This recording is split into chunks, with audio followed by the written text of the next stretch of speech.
Good morning, ladies and gentlemen, and welcome to the third and final day of the 2012 Naval Academy Leadership Conference. It is my privilege to introduce the speaker this morning, Colonel Arthur Athens. Colonel Athens is the director of the U.S. Naval Academy's Vice Admiral James B. Stockdale Center for Ethical Leadership and a member of the Academy's senior leadership team.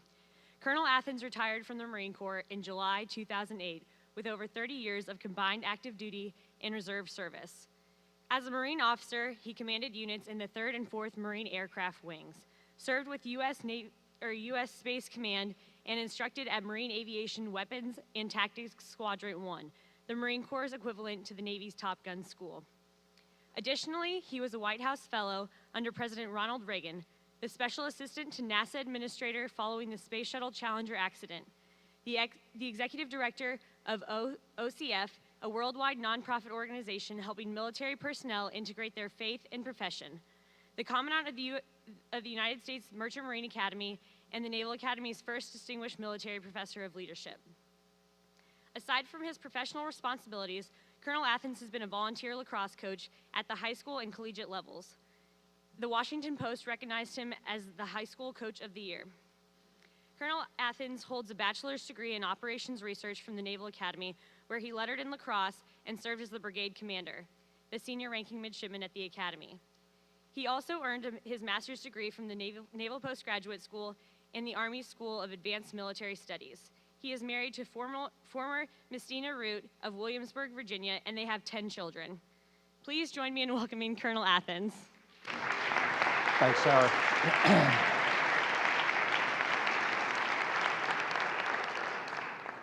Well, good morning. It is an honor and a privilege. I think that's how this conference started. Mr. Kawasaki said it was an honor and a privilege, but a lot of times when you're speaking, it really isn't, but he said it really was being here.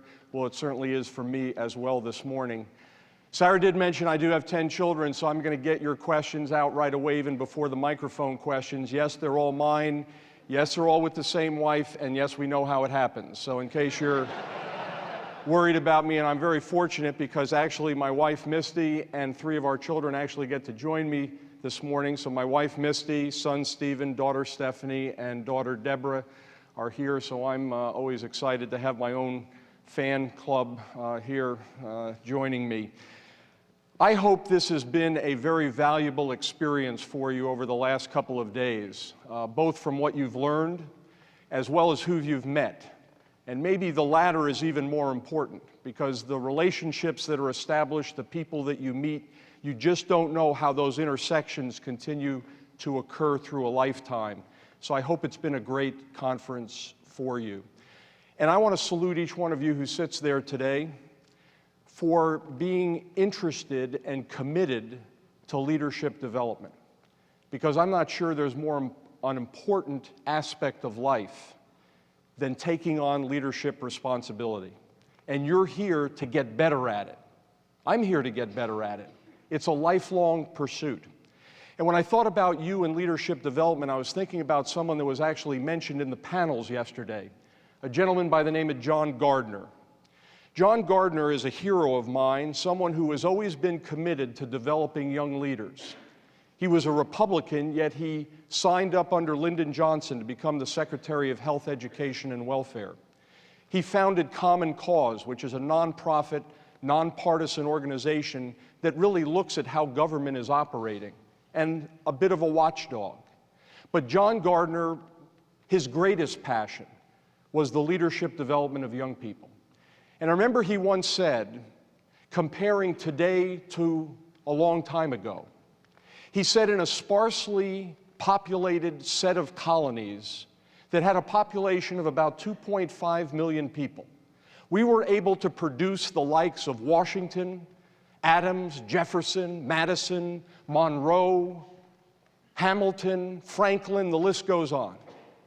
And then he would say, with our current population, we should have 100 times the number of those kinds of extraordinary leaders.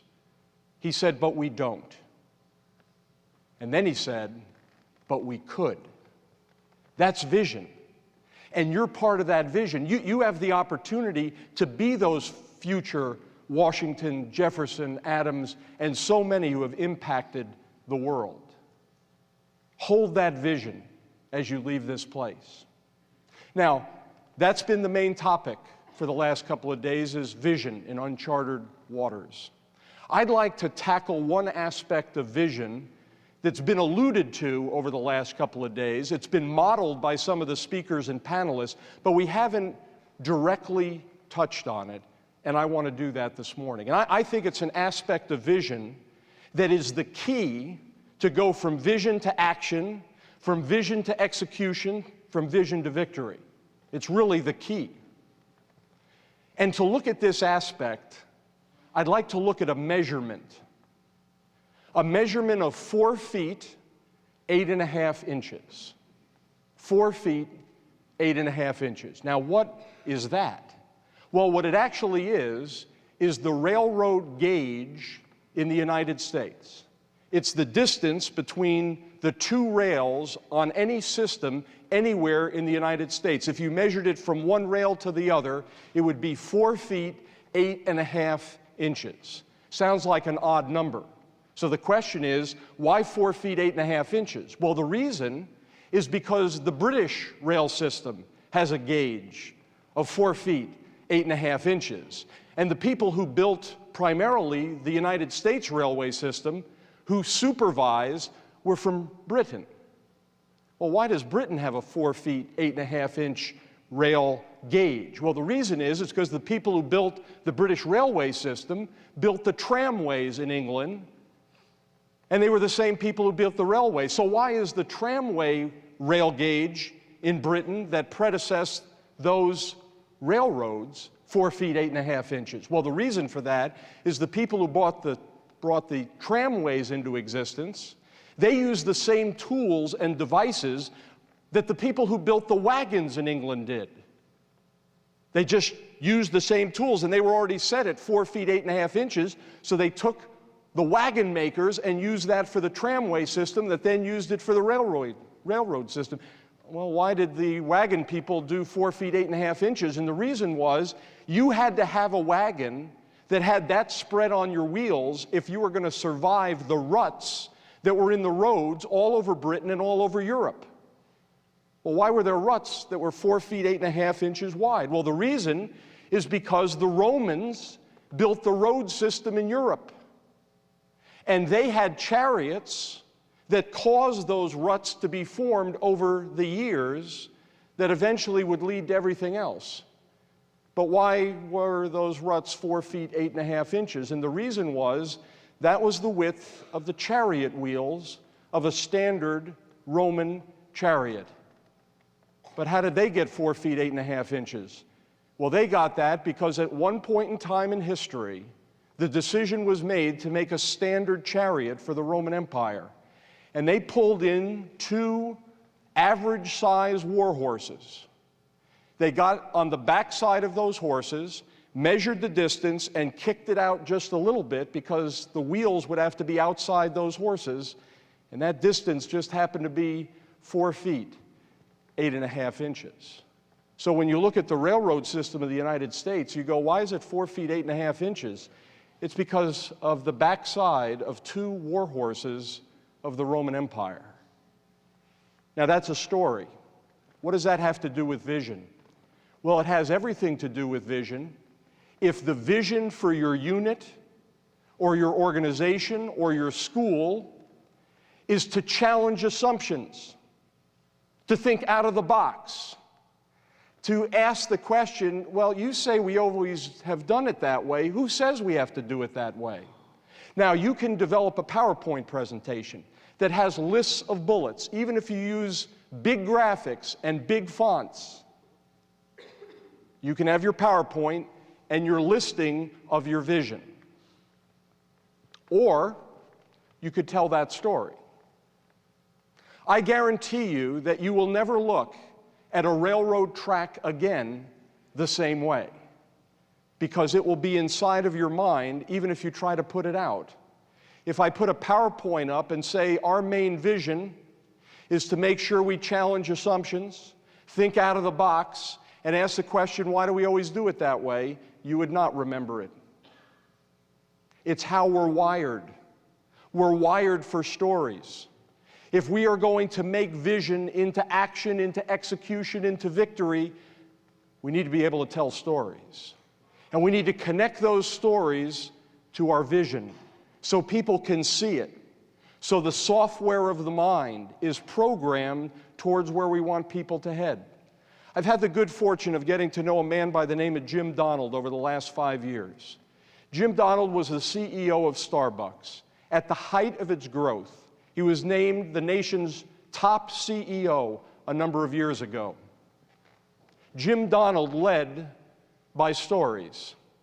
And one of his vision components for Starbucks during his time was discipline with creativity. So what did Jim Donald do? Did he pull up his PowerPoint slide and say, creativity, discipline? No. No, he told stories. He'd travel about 20 out of every 30 days, every month, to go find stories in Starbucks and then relate them to the rest of the organization. One of his favorite ones was Megan's Mocha. Remember, the vision he's trying to get across to Starbucks is discipline with creativity. So he visits a Dallas Starbucks. He's the CEO. He's the main guy. But not everyone recognizes him by face, particularly the baristas who are working behind the counter. So Jim Donald walks into the Dallas Starbucks, and there's a big sign that's across where all the prices are. And it says, sale, Megan's Mocha. Now, if you've been in Starbucks, I bet you've never seen a sign like that. Starbucks are pretty standard, and they don't have sale items typically. So this was very curious to Jim Donald, who's running this big company, and he's in Dallas at one of his Starbucks, and there's a sale, Megan's Mocha. So he goes up to the barista and he says, what's that for sale? And she's very enthusiastic, and she says, oh, well, we have a sale item on our white chocolate mocha. Now, it's about April or May when this story takes place. And he says, is that right? He says, tell me a little bit about the story. And she goes, oh, well, here's what happened, is that Megan, we all love her, but around Christmas time, she ordered way too much white chocolate mocha mix, and all of a sudden we had it all left over. But then Megan was so brilliant, she came up with the idea, well, once we get into more of the spring, why don't we put it on sale? We'll have a sale and call it Megan's Mocha, because everyone seems to like me. He said, is that right? Who's the manager of this store? So she said, oh, it's Jill back there. Could I talk to Jill? Sure. Brings Jill out. The baristas didn't recognize Jim Donald, but Jill did, the manager of the store. And she comes forward, and she sees this is the CEO. Mr. Donald, it's so nice to see you in our store. And he looks up at the sign. She looks up at the sign. She's figured it's all over. So he says, tell me about what this Megan did, and I'd like to meet her. So she tells the same story. Megan is brought over, introduced to the CEO. He says, this is fantastic. Now, maybe just take the sign off the main thing and put it just to the side, but I love the creativity. Don't stop. Jim Donald walked out of that Starbucks store and called up every single one of his senior vice presidents and said, let me tell you a story about Megan's Mocha. And let me tell you what that means when it comes to discipline and creativity. And I want you to tell it to all your regional managers, and I want all your regional managers to tell it to your area managers, who will tell it to all the store managers. It's all about story. Coach Boone was up here the first day. I love the movie Remember the Titans. I didn't think there was a real person who was, but that was him. That was the real Coach Boone. That was the guy who made it happen. Do you remember the story about the blind man walking across the street with the dog? I do, because it was a story. Do you remember the story he told of Sunshine? A minute left in the game, and Sunshine comes over to tell the coach with all that experience what play he should call? What was going through your mind as he's telling the story? You're picturing Sunshine from the movie. Long blonde hair, the guy from California. You can just picture him going over there and telling the coach. And that all brings in the memory of the story. How about the North Carolina soccer coach? He has this recruit Everyone keeps trying to tell him how great she is. She's really not that great, but he decides he's going to meet with her. You remember that? How scared she was? She was trying to get as small as she could, and what's the one question he asked her? Are you a psycho? How did you remember that? It's part of a story. How many of you can regurgitate one of the PowerPoints that was up there that had about 20 listing of what leadership's all about? I'm telling you, you're not going to be able to. There's nothing wrong with having those lists, but if you want to bring that vision across, you're going to find stories that bring it across. Why is it? Why is story so powerful? Because it hits the emotion. It hits the emotion. Aristotle wrote a book called Rhetoric, and he said if you're going to persuade people, you have to have three components. The first one is ethos, the second one is logos, and the third one is pathos. Ethos, logos, and pathos. He said the ethos is your credibility, your character. You have to be believable. The second part is logos. You have to be well organized as you persuade. But the most important is pathos, the heart, the emotion. And that's what stories get at. They get at the heart. They get us involved because as we're thinking about the story as it's told, we become one of the characters, one of the actors in it, and we become involved. And as we become involved, that locks it into our brain. And we're going to remember story. People don't remember PowerPoint. People remember story. So how does this actually work in the real world when it comes to vision and execution and success? Well, I'm going to repeat something that General Droughty and General Sattler said yesterday in two different panels. Vision is not just for CEOs, admirals, and generals. It's for all of us. We live in a world that's dying for vision at every level, from lowest to highest. Give me a vision. Tell me where I'm going. And when I understand that, I'm going to join with you and go. So it is effective at all these different levels. So let me start at the top, at the strategic level, the highest level, the President of the United States.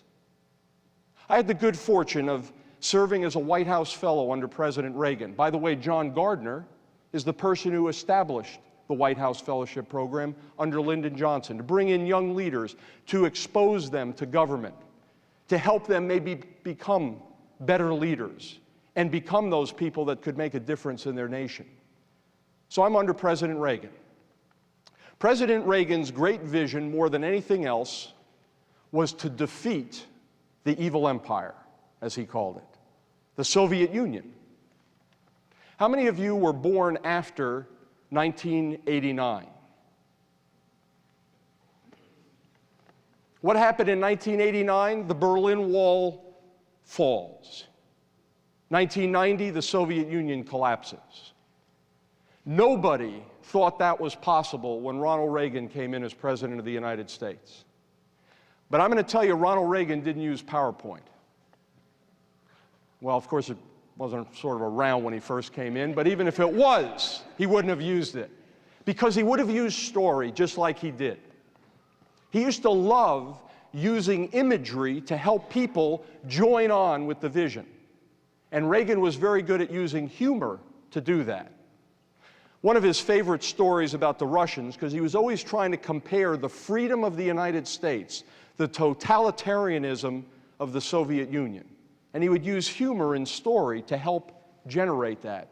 And when he would tell this story, he'd always get a twinkle in his eye and this ever so slight smile, because he loved telling this story.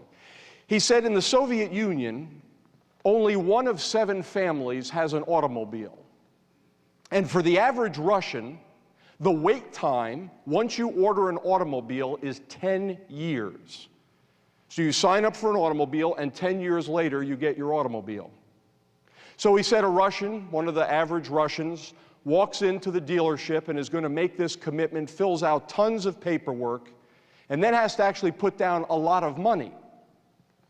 The dealer collects the paperwork and the money and says, well, in 10 years, your car will be delivered. And the Russian said, in the morning or the afternoon? And the dealer said, what difference does that make? And the Russian said to the dealer, well, the plumber is coming in the morning.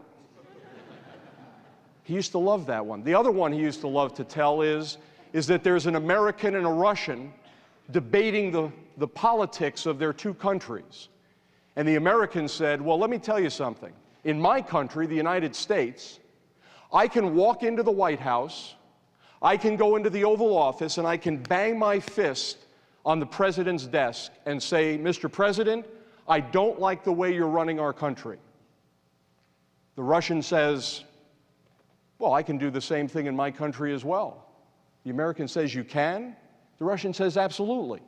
I can walk through Red Square, I can go into the Kremlin, go into the General Secretary's office, bang my fist on his desk and say, Mr.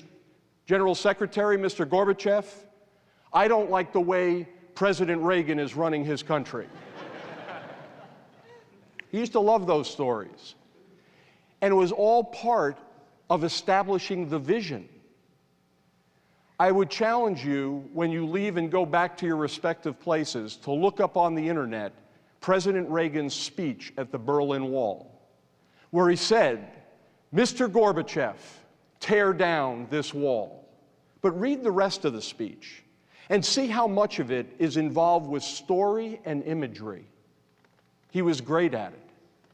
He gave that speech on June 12, 1987. 2 years later, the wall would fall. And a year after that, the Soviet Union would collapse. A vision at the highest levels, with story, with success at the other end. Let me tell you about a mid-level one. I took command of a Marine Corps Reserve unit. It had 2,000 Marines in it across 4 states: Pennsylvania, Virginia, Texas, and Colorado. When I showed up to that unit, it was very clear the unit looked good on the outside, but it was not a very good unit. It certainly was not combat ready. They did parades well, and they did Toys for Tots well. But they weren't ready to go to war. And I realized there was a very clear vision for this unit, and that was to mobilize, in other words, get everybody together from 4 states and get ready to go, mobilize, deploy, fight, win, and return. That was the vision. Now again, I could have put it up on a PowerPoint slide, but I didn't. I made the decision to focus our efforts on one story, and the story took place in the Korean War. Just a couple of years after the end of World War II, everyone was sitting kind of relaxed. Boy, it's good to have the world wars over. Surely not going to be anything big for a while. And then all of a sudden, on the 25th of June, 1950, North Korea invades into South Korea. The Republic of Korea Army fights valiantly but poorly, and North Korea keeps coming south.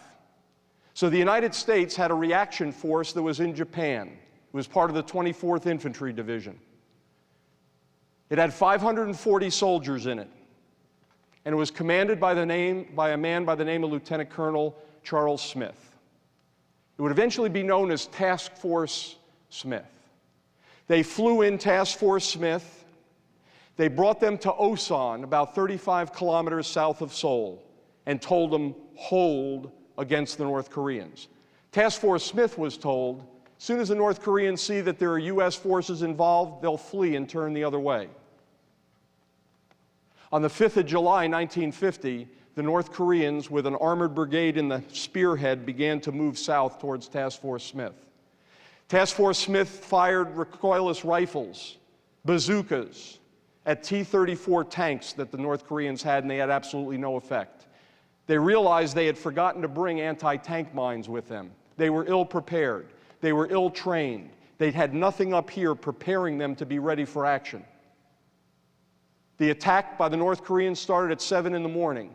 By 2:30 in the afternoon, Task Force Smith had been outflanked, decimated, and they began to retreat. I told my unit we would never be a Task Force Smith. We would be ready. And that story continued on through the 2 years that I had command. No war came up during that time. But very shortly after, that unit had to go to Afghanistan, to Iraq and fight the drug wars in Central and South America, and they were ready. Because what was ingrained in them is that we will not be a task force Smith. That's at the mid-level. What about at the entry level, where you don't have large units, you just have a couple of people? A couple of years ago, and I think it was mentioned that I've been involved with lacrosse a long time, coaching at high school, collegiate levels. Well, two of my sons were on a high school team in southern Maryland, about an hour south of here where we live. Just before the season started, about 2 weeks in fact, the head coach quit and went to another state to take a teaching position. The two assistant coaches, one decided he didn't want to be involved anymore, and the other one had a health problem. So the season is about to start, and in Maryland, lacrosse is a big deal. And you don't want to not have a high school lacrosse team and try to explain why you don't have one. So the principal and the athletic director came to me and said, hey, we know you've done a lot with lacrosse, would you take this team? So 2 days before the season began, I signed my paperwork to be the coach of this group of 28 young athletes. This was a team that was a disaster on the field and off, except for my two sons. They were okay, but the rest of the team, pretty shaky. And I realized I had very little time to get this team moving in some direction. You remember when we were asked to close our eyes yesterday and point towards north? And there were a lot of different well, that was the team. I mean, they were pointing in all kinds of directions. So I don't know if you remember the Titans. When Coach Boone comes to meet his team the first time, comes across that gym, he's well-dressed, shirt tucked in, confident, comes in, obviously in charge. So I realized, man, I got to get this going quick. So that's how I walked across that gym floor as those young men were there waiting to hear what their new coach was going to say.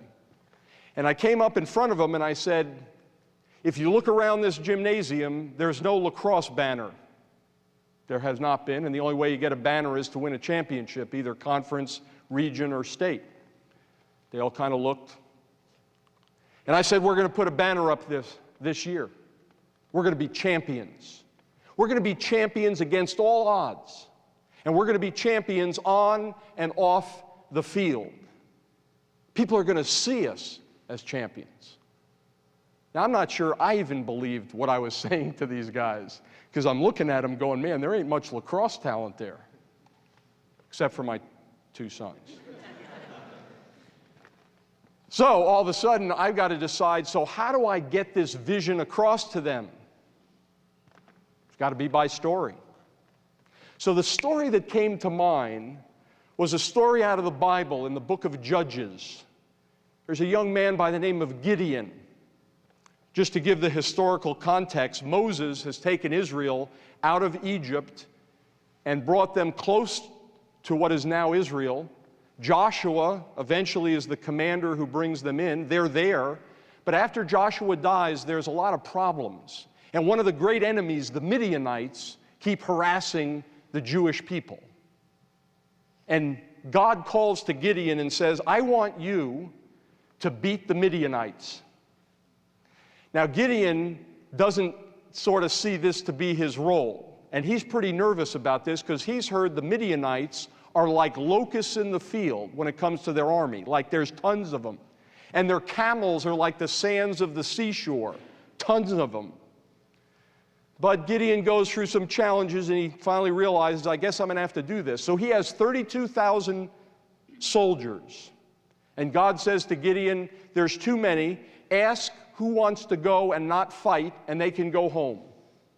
So 22,000 go home, and Gideon's now left with 10,000. He's getting more and more nervous. And then God says, no, there's still too many. So what I want you to do is I want you to take the army down by the water, and I want you to see how they drink the water. I want you to take the people who stay alert and lap the water like this and keep them, and the ones who bend down on all their knees and hands and are like drinking down that way, not alert, don't take them. Of course, Gideon is hoping that they all drink it the way where he gets to keep them, but they don't. Only 300 drink being alert. And God says, those are your guys.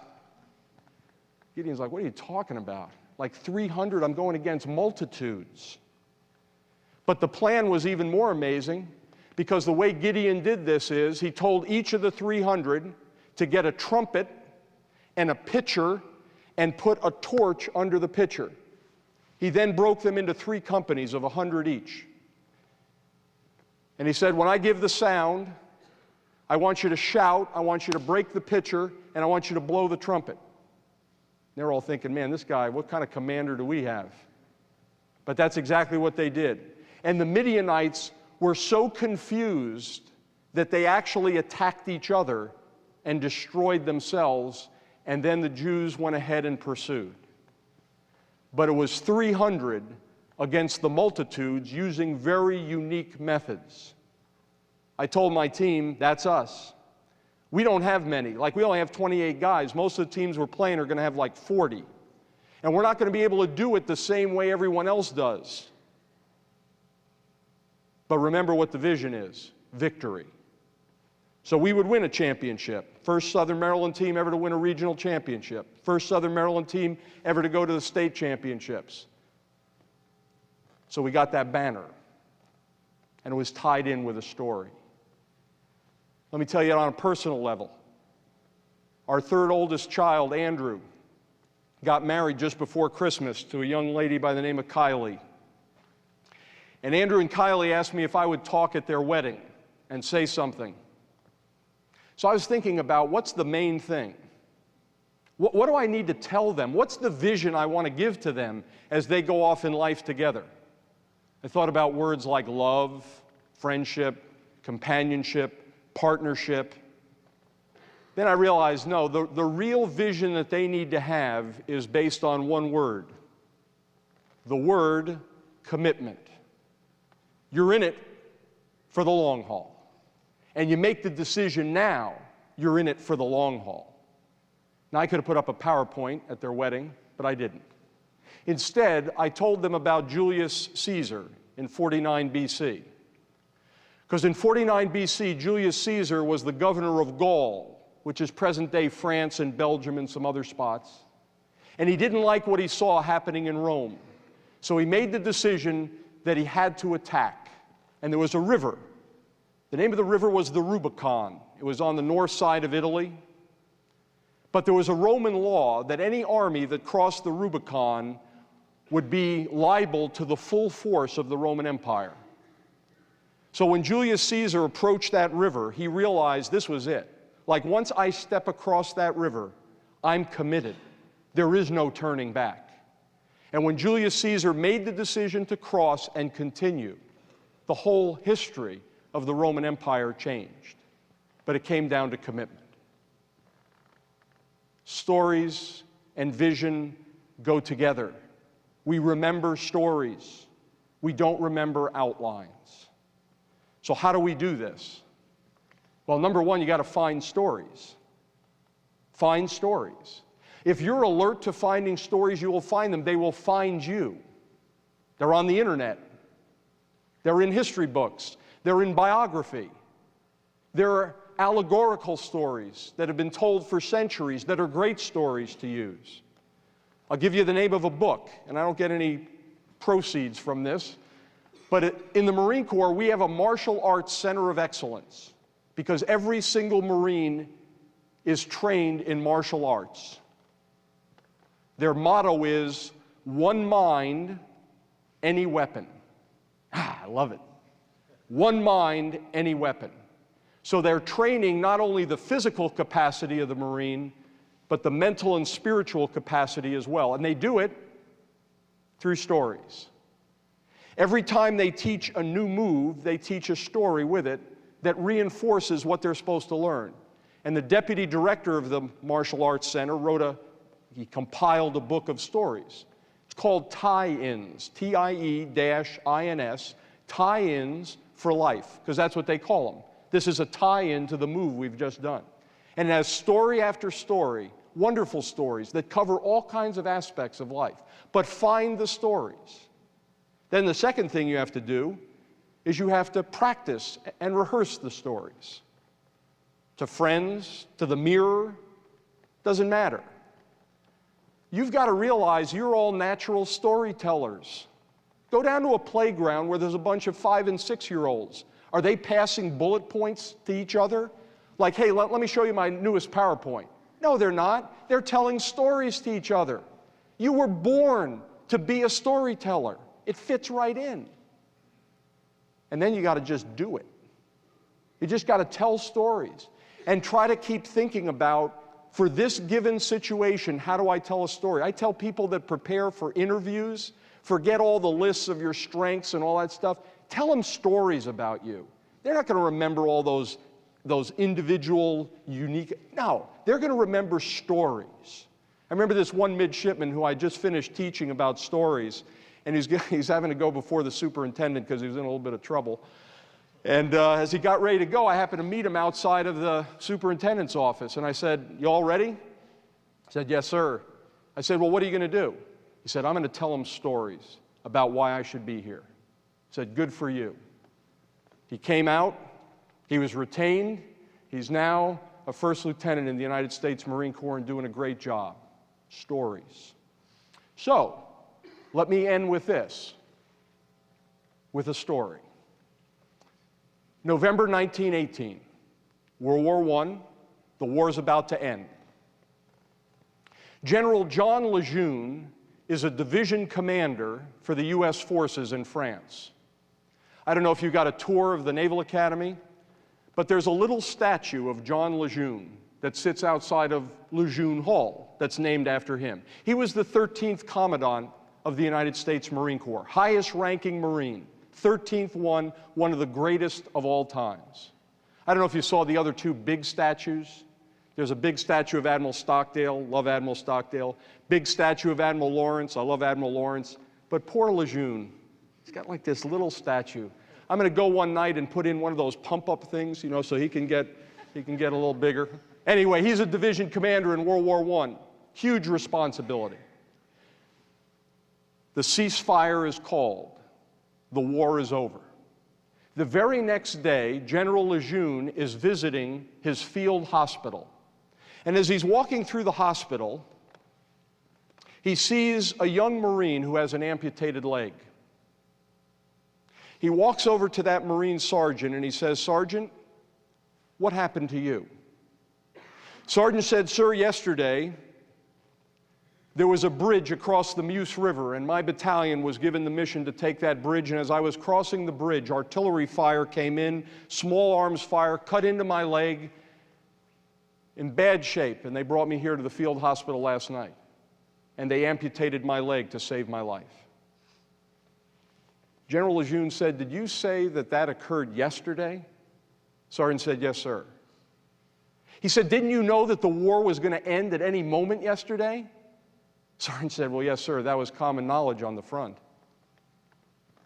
And Lejeune looked at that sergeant and he said, "So what induced you to go across that bridge knowing what you knew?" The sergeant, with tears in his eyes, looked back at General Lejeune and said, "Sir, Captain Dunbeck, our battalion commander, called us on the friendly side of the Meuse.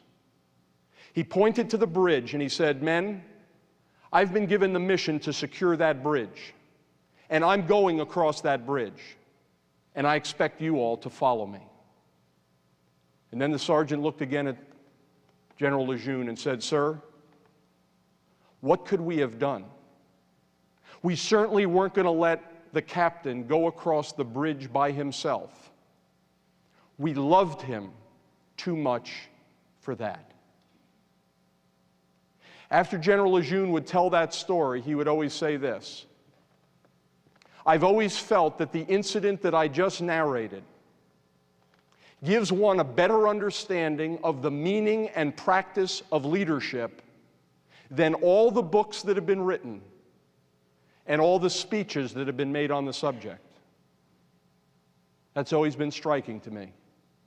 John Lejeune, one of the great leaders of the Marine Corps, said, "You want to know what leadership is about? It's about the love between a leader and those he or she leads, and the love between the followers and their leader." That's what leadership is about. And General Mattis, when he spoke at the Forrestal lecture, said, you do want to have the affection of your people. It's not a popularity contest, but you want the affection of your people. And the only way as a leader you will have the affection of your people is if you love them. And some of them are not going to be very easy to love. It doesn't matter. You're still responsible for loving them.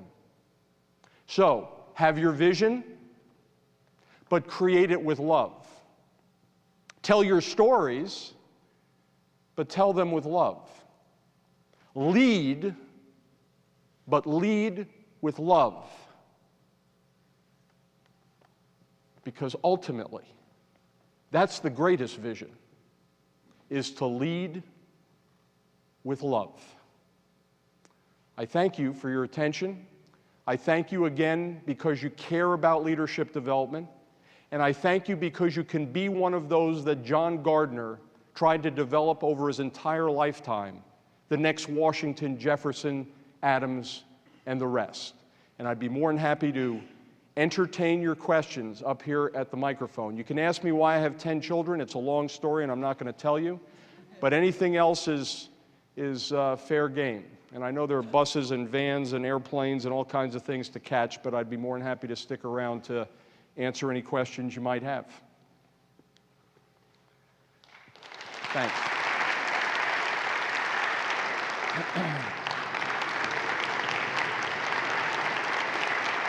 Thank you.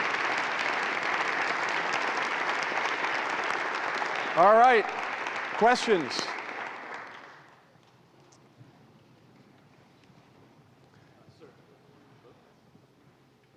That's right, you can just say it and I'll repeat it. That was an outstanding brief, so thank you. As you know, in our line of work, my name is Mark Chabelli, I'm a midshipman at UT, University of Texas NROTC program. We have to give a lot of briefs and pass on a lot of information, and the reason we kind of rely on PowerPoints is that they're an easy way to get, just lots of data out. How do you best integrate, this idea of getting the vision across, even if it's just, for this PT evolution, we're going here, here, and here. How do you integrate stories in that to make them interesting and keep your audiences and your shipmates' attention? Okay, so the question really is about, so does PowerPoint have any useful role out there? Like you're giving a battalion training brief. Can you just do it with stories? Probably not.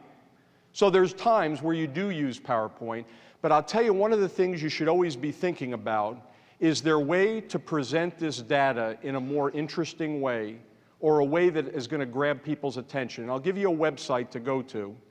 The website is www, I don't remember if his first name is on it or not. Try Edward, E-D-W-A-R-D, Tufte, T-U-F-T-E.com. If it doesn't have the Edward, just put in Tufte.com. I think it's edwardtufte.com. He's got a ton of articles, free articles on there that deal a lot with that issue of how do you make data interesting. He's got some books that are out that are very, very good. Let me just give you one particular example. I had this opportunity to be at NASA after the Challenger accident. So I became very attuned to NASA over the years, even though I didn't work for them again. You remember the Columbia accident? The Columbia accident is when a piece of foam came off the shuttle and hit into the fuel tank, or actually hit the wing surface, if I remember it.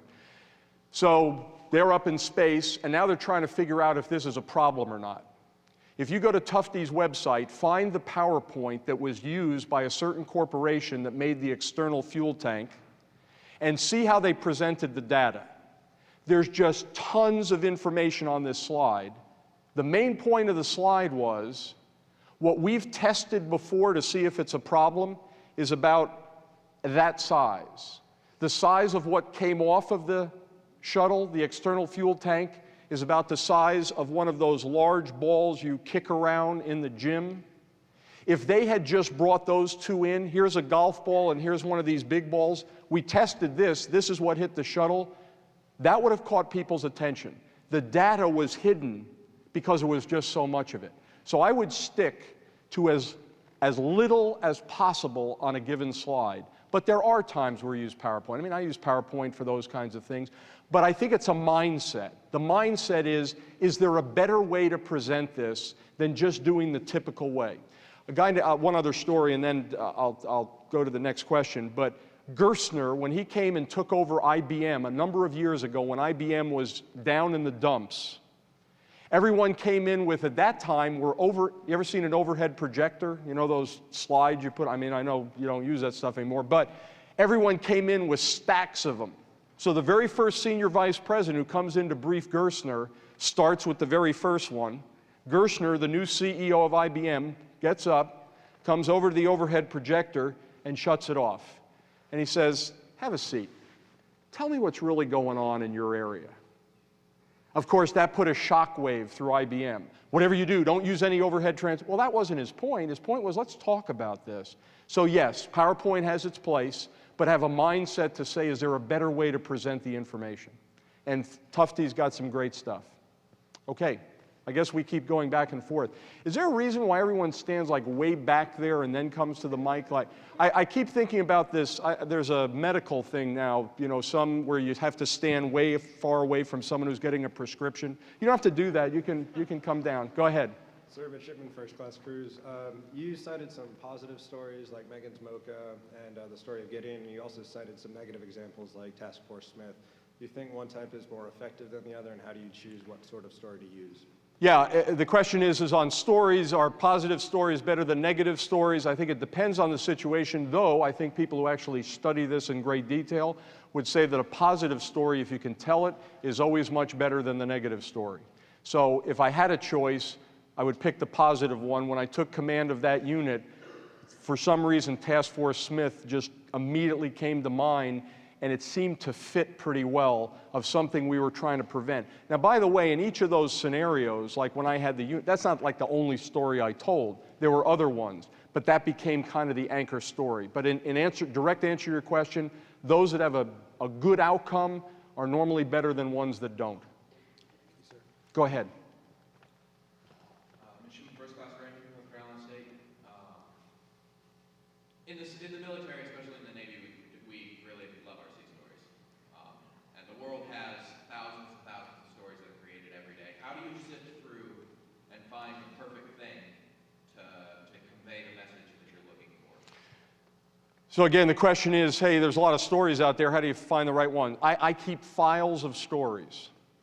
And I'll read it, and I sort of just quickly evaluate, and probably some of that's experience. I just get a feel like, I'm not sure I'm gonna ever use that one. But if I'm not certain, I'll tear it out, I'll print it out, I'll write it out, whatever the case may be, and stick it in that file folder, looking for the right story for the right time. But again, I think if we're alert that we wanna find them, they will also find you, but I think you gotta store them somehow too, so that you can refer back to them, because you're not going to remember them all, or you're not going to remember them that well, and you're going to have to go back to that. But I think it is a sifting process of just saying, and you're going to connect with certain stories and not with other ones, and those are the ones you want to clip and save. Yes, ma'am. Sir, good morning. My name is Adriana Martinez from Southern Methodist University. My question is about your final point regarding the love between a leader and those he or she leads.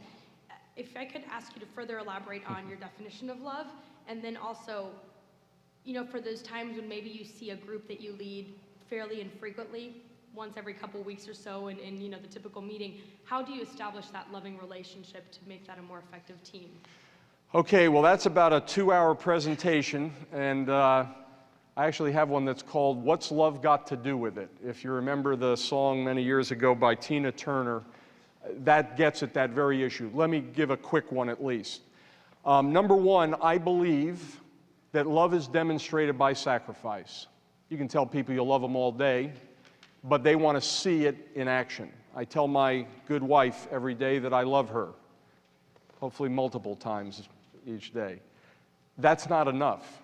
There's got to be action that's shown. So thinking of love as a sort of a mushy feeling, no, it's action towards the people that you genuinely care about, but you genuinely care about their well-being, about how they're doing, about where they're heading, of how you can help. But ultimately, you gotta show it. You've got to demonstrate it. So I see love as very, very much a sacrificial type place.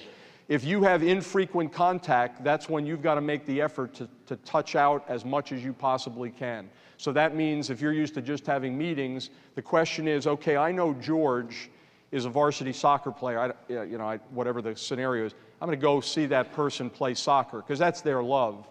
And then we'll have that short connection afterwards. That's probably even more important than these times that we actually have meetings. But love takes time.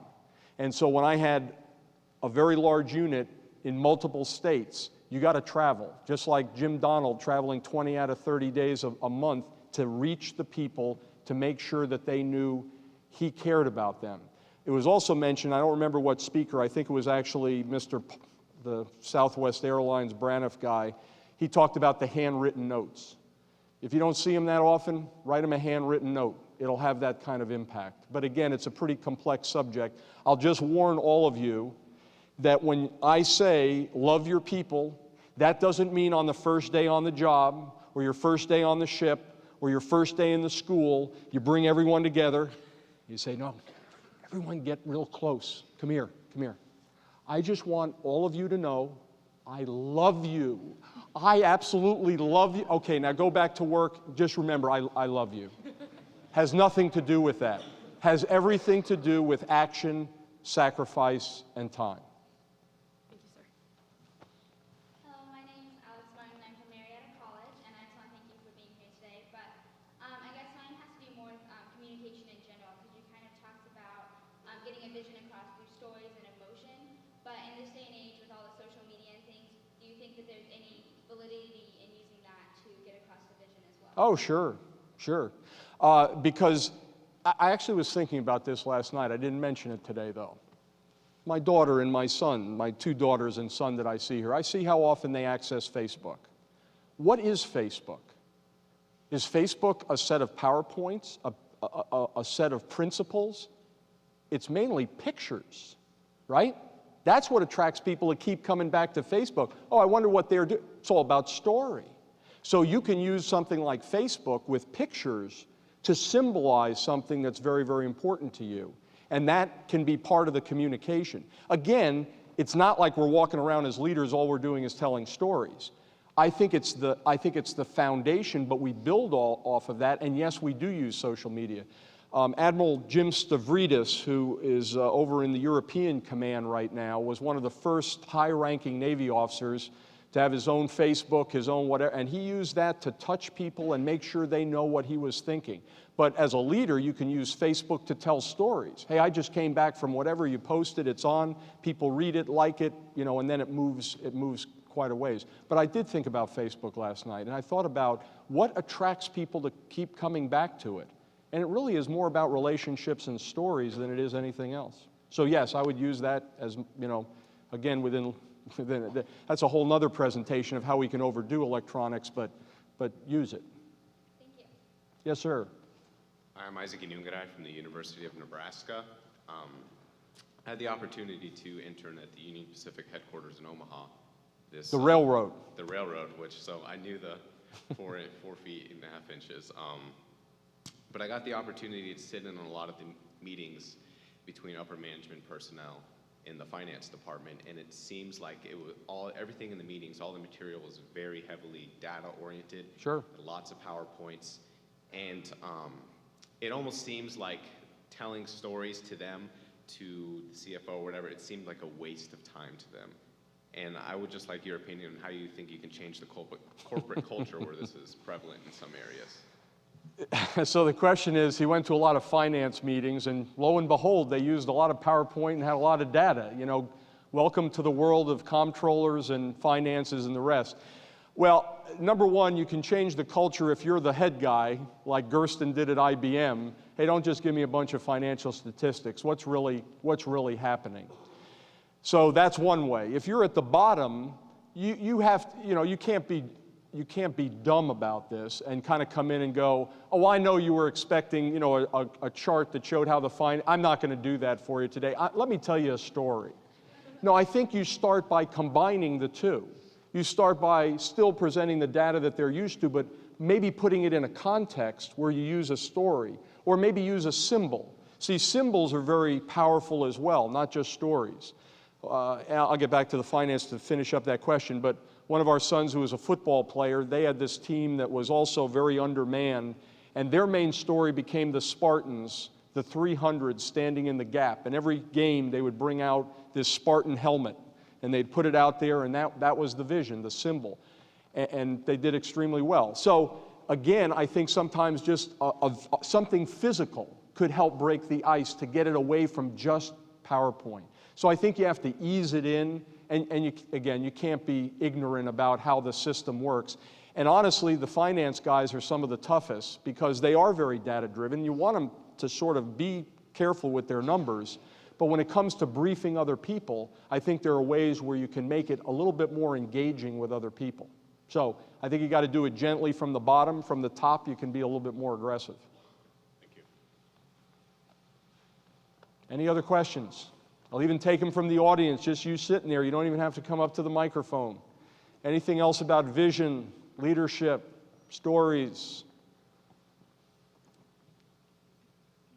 Okay. The name of the book is called Tie-Ins, Tie-ins, for Life. I'll throw out one other book suggestion before I go, and it's called The Story Factor. The Story Factor. I can't remember the name of the author, honestly, but it has a chapter that actually you don't even have to buy the book, because if you go to Google and put in the 6 stories you should be able to tell, you can find a free access to just this one chapter on the 6 stories that every leader should be able to tell. Who am I? Why am I here? Where are we going? And it's got 3 others. And the interesting thing about that Story Factor book is the author says you can't even get to the vision until you've been able to tell a story about who you are and why you're there. Because people tend to mistrust leaders. They're just not so sure, like, is this really about you? And you've got to convince them it's not about you. And one of the ways you convince them is it really isn't about you. Because you can't get going back to love. You can't really love people if it's all about you. It's all about your promotion, all your awards, all your recognition, all the credit, all the spotlight. Forget it. And there's a ton of leaders out there that lead that way.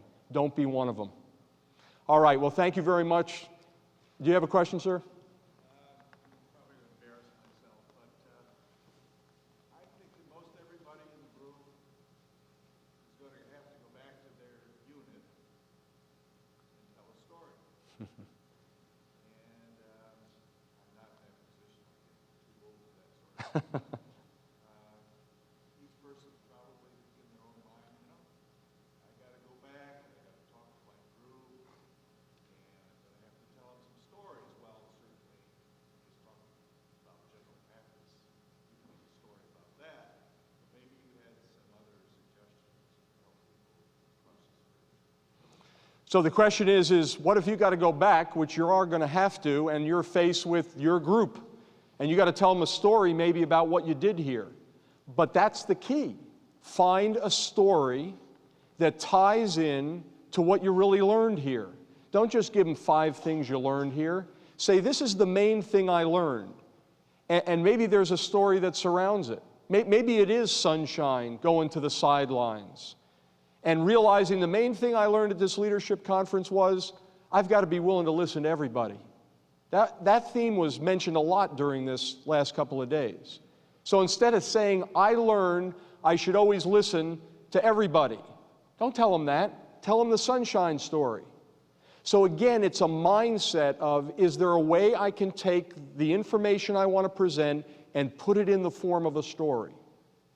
And the more you read how others do it really, really well, I mean, Abraham Lincoln, storyteller, humor, Ronald Reagan, Martin Luther King, all those folks had that unique ability to do it. See how they did it and continue to work in that direction. So rather than, like if you're at a school where they said, hey, you got to give a brief here, after you come back from the leadership conference, we'll go to the Naval Academy, so give us a brief. Risk it. Don't have a PowerPoint. Tell them a story. Here's someone I met. Let me tell you about that person and how that person influenced my thinking about leadership. Again, it's a mindset more than anything else. but I'll come back to that last one. Vision, stories, delegation, whatever it is, do it with love.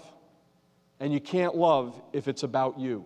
So don't let it be about you. God bless you and thanks.